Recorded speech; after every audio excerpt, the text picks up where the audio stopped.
Hello to all students.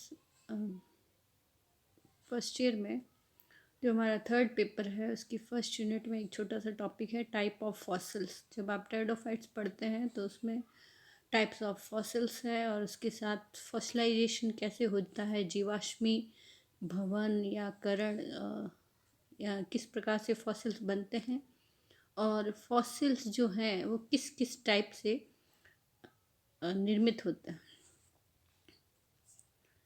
देखिए, fossils की definition क्या है। फॉसिल्स क्या है? जीवाश्म, रिमेन्स और इम्प्रिंट्स ऑफ प्लांट्स। अगर या तो दो चीज़ें हैं इसमें। देखिए आप, रिमेन्स यानी कुछ बचा हुआ जो अवशेष होता है प्लांट्स का और एनिमल्स का, या इम्प्रिंट्स। इम्प्रिंट्स मीन्स उनका कुछ भाग संरचनात्मक रूप से पाया जाता है, एक छापा जैसा होता है, छप जाता है। तो ये दोनों टाइप्स के फॉसिल्स होते हैं preserve from the pre historic time. History, ऐतिहासिक, प्रागैतिहासिक जिसको बोलते हैं, बहुत पुराने हिस्ट्री के टाइम से, by the operation of natural conditions. और ये किस तरह से सेव होते हैं, किस तरह से बचे रहते हैं, वो भी नेचुरल कंडीशंस की प्रोसेस के द्वारा होता है। Fossils are found in sedimentary rocks, asphalt deposits and coal and sometime in amber and certain other materials। तो जीवाश्म कहाँ कहाँ पाए जाते हैं? एक तो सेडिमेंट्री रॉक्स जो होती है, अवसादी जो चट्टानें होती हैं, जहाँ पर जैसे आपने कुछ एग्जाम्पल्स पढ़े हैं जहाँ पर एनिमल्स या प्लांट्स जो हैं वो पानी के साथ इकट्ठे होते जाते हैं और रेत में उनकी एक परत जमती जाती है, तो मृत जो है या जीवित भी सेडिमेंट्री रॉक में दबे हुए मिल जाते हैं। एसफॉल्ट है, एसफॉल्ट एक होता है डिपॉजिट्स जिसमें काफ़ी टाइम तक वो चीज़ वैसी की वैसी रहती है। और कॉइल्स कोयले के रूप में, सम टाइम इन अंबर, अंबर भी इस तरह का मटेरियल है जिसमें प्रिजर्व रहते हैं। And other certain other materials, कुछ और पदार्थों में। The scientific study of fossils is called as palaeontology. Okay, जो भी पुरानी जो चीज़ है, जैसे पैलियोओंटोलॉजी में क्या पढ़ते हैं हम, फॉसिल्स किस प्रकार का है, उसकी एनाटॉमी कैसी है, इसके बारे में। जब हम बॉटनी में पढ़ते हैं तो हम इसको पैलियो बॉटनी कहते हैं। एक छोटा सा एग्जाम्पल है, जैसे ये एक पत्थर के टुकड़े में प्रिजर्व पाई जा दिख रही है, एक छिपकली की संरचना। इससे हम पता लगा सकते हैं कि उस वक्त जो जो भी ये ऑर्गेनिज्म है वो किस प्रकार का होता होगा। और इन सब से हम ये पता लगाते हैं कि जैव विकास की विभिन्न अवस्थाएं क्या क्या थी। कोई स्पीसीज अब वैसी है क्या जैसी वहाँ उस वक्त उत्पन्न हुई थी, या कुछ चेंज हुआ है। तो इस तरह से जीवाश्म का महत्व है जैव विकास के प्रोसेस को समझने में। और स्पीसीशन कैसे होता है, स्पीसीज नई कैसे बनती है, कौन कौन से काल में कौन कौन किस किस टाइप के ऑर्गेनिज्म हुआ करते थे, इस सब के बारे में फॉसिल से पता लगाया जाता है।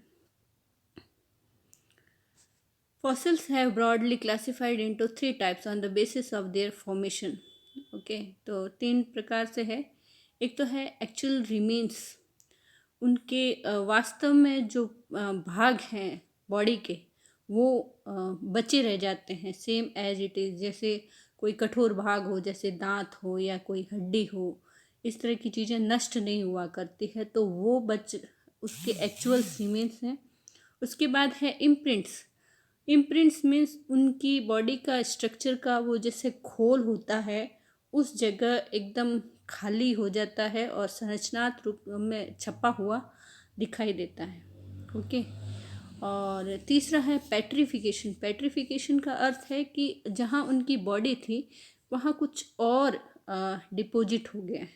ओके, तो अगर कोई वहाँ पर कुछ भी केमिकल था तो मिनरलाइजेशन की जो प्रोसेस होती है, किसी और चीज़ ने वहाँ पर चेंज किया, लेकिन उसकी संरचना वैसी की वैसी दिखाई देती।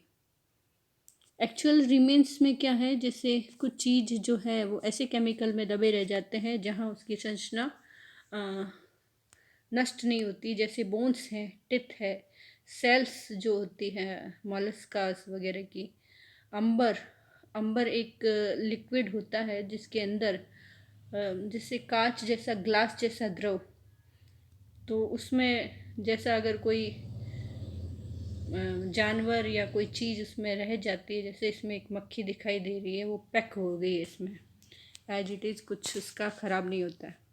फ्रोजन इन आइस, काफ़ी सारे ऐसे जीवाश्म है जो हमें आइस में दबे हुए पाए जाते हैं और वो सेम एज इट इज़ मिल जाते हैं। In this type of remains of soft and hard part of organism would not alter. इन बचे हुए अवशेषों में कोई भी सॉफ्ट हो या हार्ड पार्ट वो चेंज नहीं होता है, सेम वैसा ही रहता है। इम्प्रिंट्स इम्प्रिंट्स जैसे मोल्ड्स हैं, कास्ट है इन मड, जैसे हम सैंड में और जैसे पैरों के इम्प्रिंट्स बनाते हैं, पैरों के निशान जिसको कहा जाता है, या किसी भी और ऑर्गेनिज्म के भी हैं। ओके, तो ये जब सैंड में, मड में रह जाते हैं और उसके बाद वो कभी चीज़ रॉक में फॉर्म बदलती है, तो वो वैसे के वैसे उनके छापे वैसे के वैसे रह जाते हैं।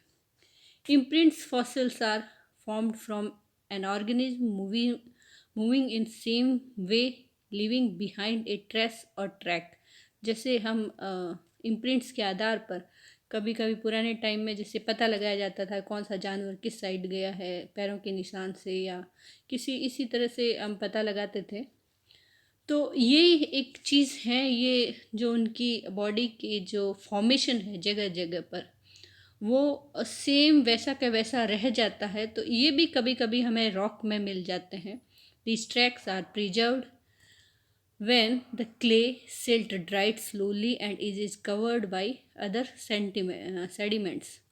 ओके, ये कभी कभी ऐसे कैसे रह जाते हैं और जब सूखते हैं तो कुछ और जो सेडिमेंट्स हैं उनके द्वारा कवर कर लिए जाते हैं। Plant can not leave imprint fossils when they are covered by sediment। The leaf tissue degrade हो जाता है, living an imprint of wherever leaf once was. Okay, तो जो लीफ का मटेरियल है वो तो नष्ट हो जाता है और उसकी जो संरचना है वो ऐसे कैसे छपी हुई रह जाती है। जो पेट्रिफिकेशन है, पेट्रिफाइड फॉसिल्स रिजल्ट फ्रॉम परमिनरलाइजेशन। जो एक्चुअल चीज़ है उसकी जगह वो केमिकल चेंज होके किसी और प्रकार के केमिकल में चेंज हो जाता है। The replacement of once living matter by the minerals. पहले लिविंग मैटर था और उसकी जगह है कुछ और मिनरल्स वहाँ पर चेंज हो जाते हैं। Solution contain silicates, carbonates, iron and other minerals seep into the gap and spaces between the cells, first encasing the cells and eventually replace the cells themselves। पहले थोड़ा थोड़ा अंदर की तरफ आते हैं और उसके बाद टाइम के साथ साथ ये जो मिनरल्स हैं, सिलिका है, कार्बोनेट है, आयरन है, ये मिनरल्स कोशिकाओं की जगह ले लेते हैं और एक एक कठोर पेट्रीफाइड फॉसिल्स तैयार हो जाता है। On the basis of fossils distribution occurrence or by the characteristic, fossils है divided into different type। Fossils का डिस्ट्रीब्यूशन कैसा है, अक्रेंस कहाँ पाया जाता है और क्या कैरेक्टर्स हैं, इसके आधार पर कुछ डिफरेंट टाइप्स में डिवाइड किया है। बॉडी फॉसिल्स, पूरी की पूरी बॉडी अगर हमें मिल जाती है, well preserved entire organism, unaltered, change नहीं हुआ है, unaltered hard part and naturally formed moulds and cast are classed as body fossils. तो वो जो है फॉसिल्स, वो जीवाश्म जो पूरा का पूरा, जिसमें बॉडी हमें एक साथ कहीं मोल्ड के रूप में या पेट्रीफाइड या एंटायर पूरा पूरा ऐसे कैसे मिल जाता है, तो इस तरह को हम बॉडी फॉसिल्स कहते हैं, जैसे ये ट्रिबोलाइट और क्रैब और इनके जो चट्टानों में पाए गए हैं। उसके बाद देखिए केमिकल फॉसिल्स है, well preserved palaeoproteins and amino acids and structure resulting from recrystallization and carbonization process and grouped into a chemical fossils, जिसमें जो एमिनो एसिड एंड बहुत पुराने जो प्रोटीन हैं वो कभी कभी पाए जाते हैं, क्रिस्टलाइजेशन जिनका हो जाता है या कार्बोनिफिकेशन हो जाता है। देखिए एक पत्ती की संरचना यहाँ पर दिखाई दे रही है। यह इम्प्रिंट नहीं है, इसमें थोड़ा सा ये डिफरेंस है आसपास वाली से, क्योंकि जहाँ जहाँ वो पत्ती थी वहाँ पे जो जो प्रोटीन्स थे वो किसी प्रकार से मैनिपुलेट हो गए और क्रिस्टलाइजेशन हो गया, तो ये अलग से दिखाई देता है कि इससे हम पता लगा सकते हैं कि पत्ती की संरचना किस प्रकार की थी और कौन से स्पीसीज़ की हो सकती है या इसका जो भी आइडेंटिफिकेशन करना हो। उसके बाद है ट्रेस फॉसिल्स। ट्रेस फॉसिल्स यानी जैसे ट्रेस वाले जो फुटप्रिंट्स हैं, ट्रेल्स हैं, बोरोज हैं, ट्यूब्स हैं, कॉर्प्रोलाइट्स, फॉसिलाइज्ड एग, ये सब ट्रेस फॉसिल्स हैं। इसके अंदर आप बॉडी का उनका पूरा स्ट्रक्चर नहीं आएगा, कुछ कुछ उनके हिस्सों के जहाँ जहाँ ये जो चीज़ें हैं, फुटप्रिंट्स हैं, ट्रेल्स, जो रास्ते, ओके, तो इस प्रकार से थोड़ा बहुत पार्ट इनको कहते हैं इक्नोफॉसिल्स।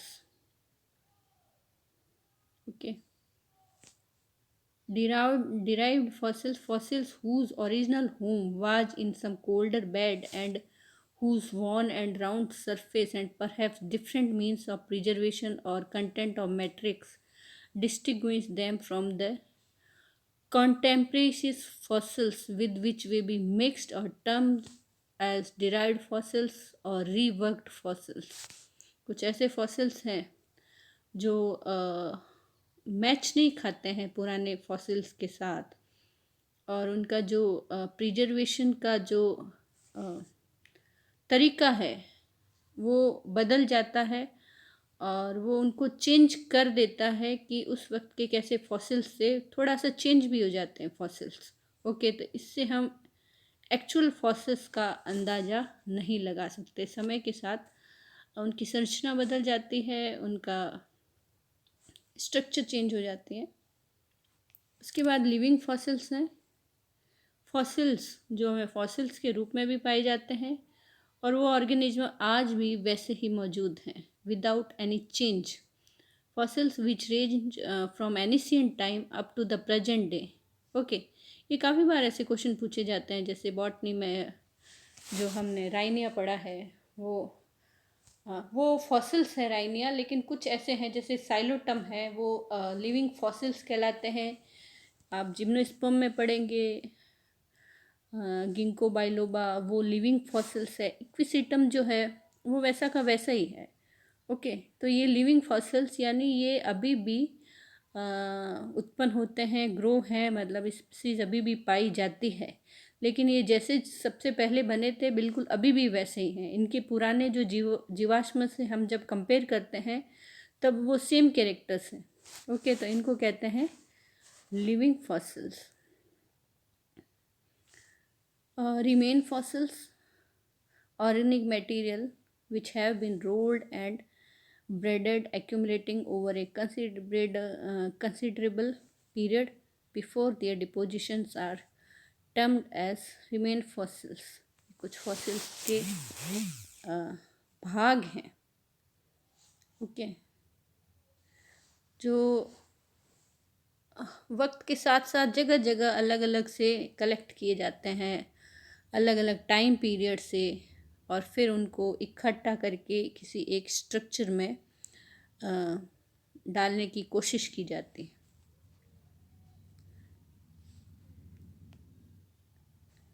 Fascia fossil dissimilar assemblies of fossils which are controlled by environment, restricted to remains sedimentary environment are known as facies fossils।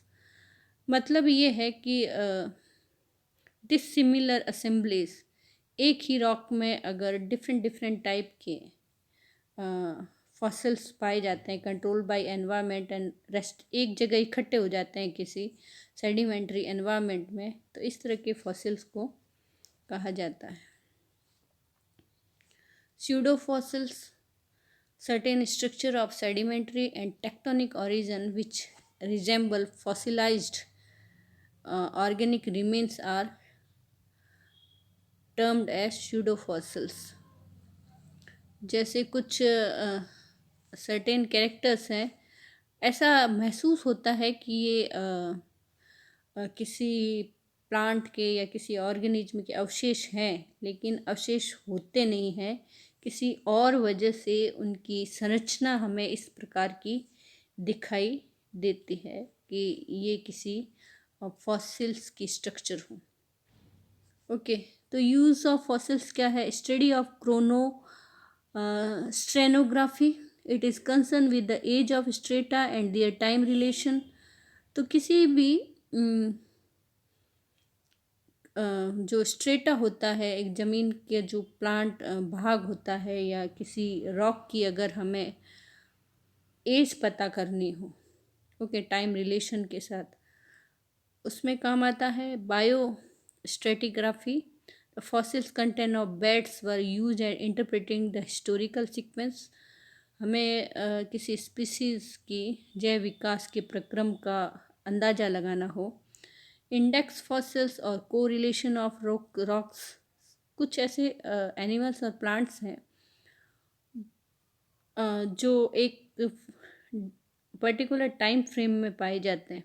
Okay, तो इस प्रकार को हम इंडेक्स फॉसिल्स कहते हैं।